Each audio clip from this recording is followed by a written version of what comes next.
ராஜாராம் அவர்கள்ட்ட. அப்ப முதலமைச்சர் அவர்கள் சர்வாதிகாரியாக நான் மாறுவேன்னு சொன்னதுக்கு அப்புறமும் இதை தொடர்ந்து கொண்டு தான் இருக்கு. இன்னும் சொல்ல போனா அதிகமாவே நடந்துகிட்டு இருக்கு அப்படின்னா எந்த இடத்துல பிரச்சனை வருது? ஏன்னா இப்போ இளைஞர்கள் அந்த காவல்துறையினரை தாக்குன இளைஞர்களா இருக்கட்டும், அதே மாதிரி பஸ்ஸில் டிரைவர் கண்டக்டரை தாக்குன அந்த இளைஞர்களா இருக்கட்டும், இதெல்லாம் சாதாரண குடும்பத்தை சேர்ந்தவங்க மாதிரி தான் தெரியுது. இது ஒரு பக்கம் நடந்துகிட்டு இருக்கு அப்படின்னா வசதி படைத்தவர்கள் அது ஒரு பக்கம் பார்ல அந்த ஒரு கலாச்சாரமும் போயிட்டு தான் இருக்கு. காரை விபத்துக்கு உள்ளாக்குறது, குடிச்சிட்டு ஓட்டிட்டு போய் அந்த விஷயங்களும் நடந்துகிட்டு தான் இருக்கு. அப்ப ஆக ஒட்டு மொத்தமா பார்க்கணும் அப்படின்னு சொன்னா இதை தடுக்கக்கூடிய வழிகள் என்ன? அதாவது ஈசிஆர்ல வீக்கெண்ட் பார்ட்டிஸ் நடத்துறாங்க.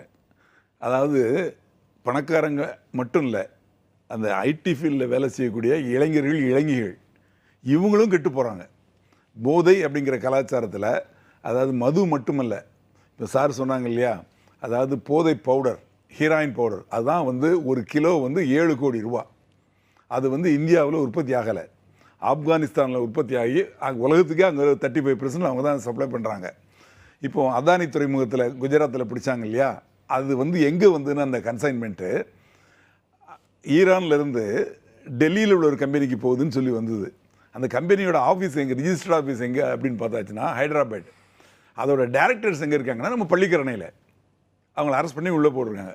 ஆக தமிழ்நாடு போதைப்பொருள் கடத்தலுக்கு ஒரு மையமாயிடுச்சு. இங்கே பயன்படுத்துறது ஒரு பக்கம், அது இந்த வழியாக டிரான்ஸ்போர்ட் ஆகுறது இன்னொரு பக்கம். இல்லை, அது ஏன் இந்த சேஃபர் ஜோனில் இருக்குது அப்படிங்கிறது? ஆமாம், அதாவது 3 பக்கமே கடல் இருக்குது, சவுத் எண்டில் இருக்குது.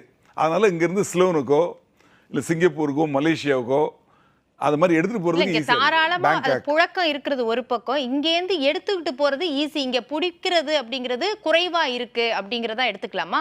அதாவது எப்படின்னா, இது ஜனநாயக நாடு. இப்போ கண்டெய்னர்ஸ், இப்போ இந்த அதானி துறைமுகத்தில் பிடிச்சதை சொல்கிறேன், அது கண்டெய்னரில் எடுத்துகிட்டு வராங்க, வேறு பொருள்கள் எடுத்துகிட்டு வரையில் அதுக்கு இடையில இதை வச்சு எடுத்துகிட்டு வராங்க. அப்படி வர்றப்போ வரக்கூடிய சுமார் ஒரு 1 லட்சம் கண்டெய்னர் ஒரு நாள் வருதுன்னா அது எல்லாத்தையுமே கம்ப்ளீட்டாக செக் பண்ண முடியாது. ஒரு தகவலின் பேரில் தான் செக் பண்ணி பார்க்குறாங்க, அதில் கிடைக்குது.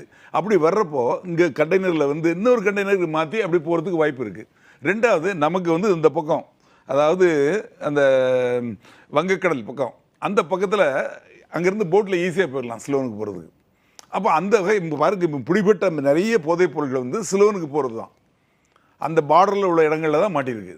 இதுலேருந்து என்ன தெரியுதுன்னா, இங்கேருந்து அங்கே கடத்தி கொண்டு போகிறாங்க. அங்கேருந்து இப்போ கஞ்சா மட்டும் இங்கே வருது அப்படின்னு நினச்சோம், கஞ்சாவை தான் அதிகமாக பயன்படுத்துகிறாங்க. போதைப் பொருளும் வருது, எல்எஸ்டி அந்த மாத்திரையும் வருது, அது ஸ்டாம்பில் பின்பக்கமாக அது தடவி வருது. கஞ்சாவில் சாக்லேட் வருது, கேக்கு வருது, எல்லா விதமான போதைப் பொருளும் தமிழ்நாட்டுக்கு வருது. இல்லை சார், இதை திரும்ப திரும்ப அந்த பார்டரில் பிடிக்கிறாங்க அப்படின்னு சொல்கிறீங்க, அந்த வங்காள விரிகுடா பார்டரில் பிடிக்கிறாங்க அப்படிங்கும் போது மறுபடியும் திரும்ப நடக்காத அளவுக்கு அங்கே அலர்ட் பண்ணுறதுக்கு என்ன நடவடிக்கை எடுத்திருக்கு அரசு? அந்த அளவுக்கு நம்மகிட்ட காவல்துறை ஸ்ட்ரென்த் இல்லை. 8 கோடி மக்களுக்கு 1,32,000 அப்படிங்கிறது தான் ஸ்ட்ரென்த்து. அதுலேயே ஒரு 10,000 வேக்கன்சி இருக்குது. இப்போ இங்கே நடக்கக்கூடிய பிரச்சனைகளை அட்டன் பண்ணுறதுக்கும் விஐபி பந்தோபஸ்து அட்டன் பண்ணுறதுக்கும் ஒவ்வொரு காவல் நிலைய ஏரியாவில் பீட்டுன்னு போவாங்க. குற்றம் நடவாமல் இருக்கு, காவல்துறை ஆரம்பித்த போதே எதுக்காக ஆரம்பித்த நோக்கம்னா குற்றங்கள் நடவாமல் இருக்கிறதுக்கும் நடந்த குற்றங்களை கண்டுபிடிக்கிறதுக்கும். ஆனால் இன்னைக்கு விஐபி பந்தோபஸ்து அப்படின்னு சொல்லி வேற பக்கமாக நிறைய டைவர்ட் ஆயிட்டோம். இது ரொம்ப நாளா, ரொம்ப வருஷமா நான் கேட்டுக்கிட்டு இருக்கிற மாதிரி எனக்கு ஞாபகம். உண்மை. அப்ப ஆட்சி மாறினா கூட காட்சி மாறவே இல்லையா? ஸ்ட்ரென்த் கூட்டலையே. இப்போ அந்த அளவுக்கு ஸ்ட்ரென்த் கூட்டம். இப்போ கிட்டத்தட்ட 700 காவலர் மனிதர்களுக்கு, அதாவது பொதுமக்களுக்கு ஒரு காவலருங்கிற நிலைமை தான் இருக்குது. அந்த காவலர்களுக்கு சொன்ன ஸ்ட்ரென்த் இருக்கு இல்லையா, அதுலேயே பாதி ஸ்ட்ரென்த் வேற இடத்துல இருக்காங்க. டிஎஸ்பி பட்டாலியன் சொல்லிட்டு 13,000 பேர் தனியாக உட்காந்துருக்காங்க, அவங்களுக்கு எந்த வேலையும் கிடையாது. அதில் ஒரு பட்டாலியன் திகார் ஜெயில் பார்த்துட்டு இருக்கு. இங்கே தமிழ்நாட்டில் இவ்வளோ பிரச்சனைகள் இருக்குது. இது போக இந்த விஐபி பந்தோபஸ்து பாருங்கள், ஸ்டேஷனில் இருக்கக்கூடிய மொத்த ஸ்ட்ரென்த் ரோட்டில் தான் நிற்கிறாங்க. அதாவது ராஜீவ்காந்தி இங்கே படுகொலை ஆனார் இல்லையா, அதுக்கப்புறம் நம்ம தமிழ்நாடு காவல்துறைக்கு, நம்ம தமிழ்நாடு காவல்துறைக்கு ரொம்ப கெட்ட பேர். அது மாதிரி ஒரு பெரிய தலைவர் இங்கே படுகொலை செய்யப்பட்டார, அப்போ நீங்கள் அந்த அளவுக்கு பந்தோபஸ்து கொடுக்கல அப்படிங்கிற மாதிரி ஒரு சூழ்நிலை வந்ததுனால இப்போ விஐபி பந்தோபஸ்துக்கு ரொம்ப முக்கியத்துவம் கொடுக்குறாங்க. அந்த முக்கியத்துவத்துக்காக ஒவ்வொரு காவல் நிலையத்தில் பீட்டு போகிறதுக்கு ஆள் வாரந்தோறும் வாராந்திர கவாத்து நடத்துவாங்க. அந்த கவாத்து நடத்தோட நோக்கம் என்னென்னா, இந்த ஒரு வாரத்தில் என்ன சம்பவங்கள் நடந்தது, அதை எப்படி சமாளித்தோம், அதில் எதெல்லாம் நம்ம ஃபெயில்யூர் ஆனோம், எதெல்லாம் ஜெயித்தோம், இனிமேல் அது மாதிரி பிரச்சனைகள் வந்துன்னா புது பிரச்சனைகள் எப்படி வரும், அதை எப்படி சமாளிக்கணுங்கிறத பேசுறதுக்காக மேலதிகாரிகள் இன்ஸ்ட்ரக்ஷன் கொடுக்கறதுக்காக தான் அந்த வாராந்திர கவாத் அதையும் நடத்துறதுக்கு முடியல. அப்ப காவலர்கள் எண்ணிக்கையை அதிகரிச்சா இந்த பிரச்சனை எல்லாம் அதிகரிக்கணும். தீர்ந்துடுமா? ஆமா, அதுவும் ஒரு காரணம். காவல்துறையில வந்து கருப்பாடுகளை களை எடுக்கணும், அதுவும் ஒரு காரணம். ரெண்டாவது வந்து காவலர்களுக்கு இப்போ பாருங்க, காவலர்களை வந்து கஞ்சா விற்கிற ஓட ஓட விரட்டுறான்.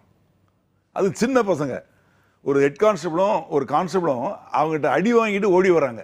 அந்த மாதிரி ஒரு சூழ்நிலை. அதாவது பொதுமக்களுக்கு பாதுகாப்பு கொடுக்கக்கூடிய காவல்துறைக்கு காவல்துறையே அவங்ககிட்ட அடி வாங்கிட்டு வருது. அவங்க வந்து இவங்களோட ஒரு ஸ்ட்ரென்த்தான ஆட்கள் கிடையாது. ஒரு 20 வயசு பையன், 18 வயசு பையன், அவங்க தான் அடிக்கிறாங்க. பாருங்க அந்த இதில் வீடியோவில் பாருங்க. அந்த அளவுக்கு அவங்களுக்கு தைரியம் வந்துடுது. காரணம் என்னன்னா அந்த உள்ள போதை. அந்த போதை உள்ளே போனோன்னு அவங்க செய்கிறாங்க. டிரைவர் கண்டக்டர் பாருங்க, டிரைவரை எத்தி மிதிக்கிறாங்க உள்ளேருந்து. அவர் கீழே விழுந்த உடனே அவர் அவ்வளோ பேர் தான் அடிக்கிறாங்க. தடுக்க போகிற கண்டக்டரையும் அடிக்கிறாங்க.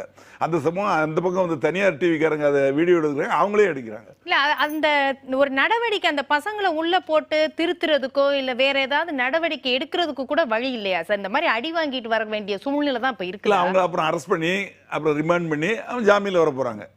அதாவது என்னன்னா சட்டத்திலையும் வந்து பாருங்க, தண்டனை அப்படிங்கிறது வந்து கடுமையாக்கப்படணும். சரி, இப்போ ஒரு சின்ன உதாரணம் சொல்கிறேன், அதுக்கு மட்டும் என்ன அனுமதி கொடுங்க. இதே போதைப்பொருள் வச்சிருந்ததா எங்க நம்ம சிங்கப்பூரில் ஒரு தமிழரை தூக்கில் போட்டாங்க. அவரு போதைப்பொருள் வைக்கல, வேற யாரோ அந்த வச்சுட்டு போனவரை பார்த்துக்கன்னு சொல்லிட்டு போனதை இவர் பார்த்துட்டு இருந்தாரு. ஆனால் அந்த போதைப்பொருள் அவர்கிட்ட இருந்ததுன்னு சொல்லிட்டு அவரை கைது பண்ணிட்டாங்க. அவருக்கு தூக்கு தண்டனை கொடுத்துட்டாங்க அந்த நீதிமன்றம். நம்ம கவர்மெண்ட்டே கேட்டு கூட அவங்க வந்து ஒத்துக்கல, நிறைவேற்றிட்டாங்க. அந்த அளவுக்கு அந்த தண்டனை வந்து ஜாஸ்தியா இருக்கனால குற்றங்கள் குறையும். இப்ப நம்மகிட்ட வந்து ஏற்கனவே இருந்த NDPS ஆக்ட்ல அந்த தண்டனைகள் குறைஞ்சிக்கிட்டே வருது.